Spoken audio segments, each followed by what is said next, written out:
যুদ্ধের উপর দিয়ে যে সরকার দাঁড়িয়েছে সেই সরকারকে ভালোভাবে কাজ করতে না দেওয়ার চক্রান্তের কথা বলা আছে। এই জন্য গোয়েন্দা সমস্ত যারা আছেন, আমার সম্মানিত প্রশাসন ভাইরা যারা আছেন, আমরা আপনাদের উদ্যোক্তা আহ্বানে জানাতে চাই, যা হয়েছে হয়েছে, এখন আপনারা জনগণের সাথে কথা বলবেন, জনগণের ভাষা বলছেন, কোন ফাঁসিবাদী দালালি করবেন না, আপনারা আপনাদের কাজ করে যাবেন। এই জন্য আমাদের এই যে আন্দোলন আজকে থেকে চলমান, এই জন্য সর্বস্তর মিডিয়া কর্মী ভাইদের মাধ্যমে জানাতে চাই, বাংলাদেশের যারাই শুনতেছেন সর্বস্তরে ভারতীয় দালাল, ভারতীয় আগ্রাসনের প্রতিরোধ আপনারা গড়ে তুলুন, এখন থেকে সচেতন হন। সেই সুনামটা অর্জন করার পর থেকে সেই সুনামকে তারা দুর্ব্যবহার করে আসতেছে। এখন দেখেন, এই জুলাই বিপ্লব গেল, আগস্ট গেল, এই সময়গুলোতে আমাদের ছাত্র জনতার উপরে যারা অ্যাটাক করছে, যারা আসলে পার্সিয়ালিটি করছে, এন্ড আমাদের ছাত্র জনতার বিপক্ষে যারা ছিল তাদেরকে নিয়ে কেন কোনো কথা বলে না, তারা কেন কোনো নিউজ প্রকাশ করে না, তারা কেন কোনো ইন্টারভিউ নেয় না, কেন তাদের ইনভেস্টিগেটিভ জার্নালিস্ট যারা আছে তারা কেন এগুলো নিয়ে সচেতন না? এগুলো কিন্তু আমাদের সবার মনে প্রশ্ন। শুধুমাত্র যে বিনোদনের রিপোর্ট বা এইসব রিপোর্ট দিয়ে তো কোনো লাভ নেই। আমরা এই যে প্রথম আলোর সামনে উপস্থিত, কই এখানে দীপ্ত টিভি আছে, এখানে সবাই টিভি আছে, এখানে জেনারেশন টিভি আছে, কই প্রথম আলো কেউ তো নাই?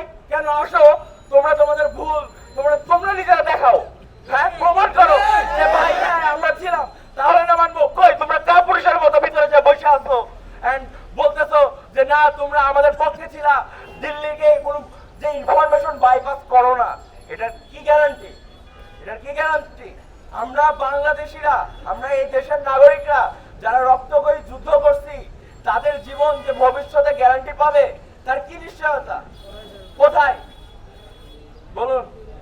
এখানে আমরা যারা জনতা উপস্থিত হয়েছি, যারা এই বিষয়টা লক্ষ্য করেছি, তারা যদি কখনো কোনো মাধ্যমে কোনো এভিডেন্স পায় যে তারা এইভাবে গোয়েন্দা সংস্থার সাথে হাত মিলিয়ে দেশের অবনতি করছে এবং আমাদের বিরুদ্ধে বা এমন কোনো coup করার চেষ্টা করতেছে যেটাই দেশের এবং জাতির জনগণের জন্য অনিরাপদ, তখন কিন্তু একটা চেয়ারও থাকবে না। আমি বলে দিচ্ছি, একটা চেয়ারও কিন্তু এই ভবনে থাকবে না।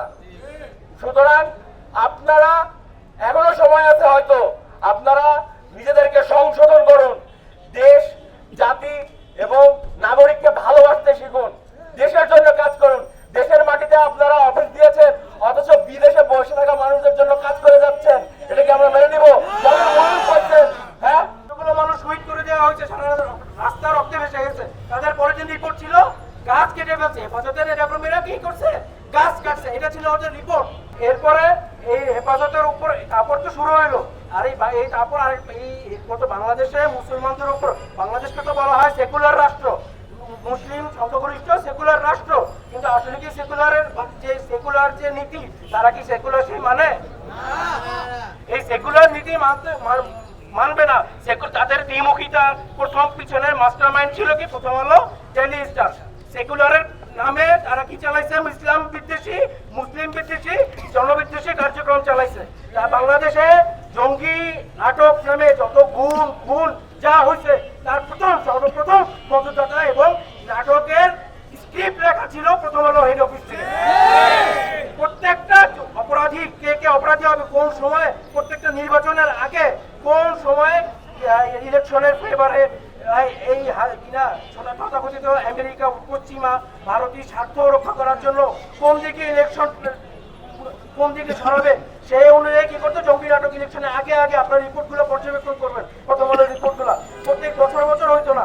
যখন ওদের প্রয়োজন হইতো, দেখতো যে বাংলাদেশের মানুষ সহ্য করতেছে না, মানে বিপ্লব হয়ে উঠতেছে, তখন কি করতেছে? ওরা এই জঙ্গি নাটক খেলে মানুষের অ্যাটেনশন মুসলিমদের প্রতি বিদ্বেষ তৈরি করতেছে, আর পশ্চিমা ভারতের স্বার্থ ওরা পালন করে যেতেছে। 5 আগস্ট বিপ্লবের দিন যে রিপোর্টটা হয়, পরের দিন প্রত্যেকটা খবরের হেডলাইন ছিল কি? হাসিনা পালিয়েছে। কিন্তু প্রথম আলোর রিপোর্টটা হাসিনার নামে, হাসিনা পলায়ন বা হাসিনার প্রতি নেগেটিভ কোনো রিপোর্ট তারা করে না, তাহলে কিছু বিজয়ের রিপোর্ট। এরপরে বিপ্লবের পরে আমরা একটা ট্রেন্ড দেখতে পাই কি? যে সংখ্যালঘুরা নাকি নির্যাতিত হচ্ছে বাংলাদেশে, এই একটা রিপোর্ট বা তার করে বিভিন্ন সংগঠন তারা এই দাবি জানিয়ে বিশ্বে উপস্থাপন করতে আছে যে বাংলাদেশের সংখ্যালঘু নির্যাতন হচ্ছে। কিন্তু 5ই বিপ্লবে যারা আওয়ামী লীগের বেশি আওয়ামী লীগ সহ ফ্যাসিবাদী যারা ছিল তাদের যারা অত্যাচারিত হয়েছে তাদের ভিতরে কি হিন্দু মুসলমান সবাই ছিল না? সবাই ছিল। যে হিন্দুদের উপর আক্রমণ হয়েছে বা সারা দেশে যে একটা বিশৃঙ্খলা হয়েছে সেটাকে বিভিন্নভাবে রিপোর্ট করে সংখ্যালঘুদের নামে আক্রমণ তারা রিপোর্ট করছে।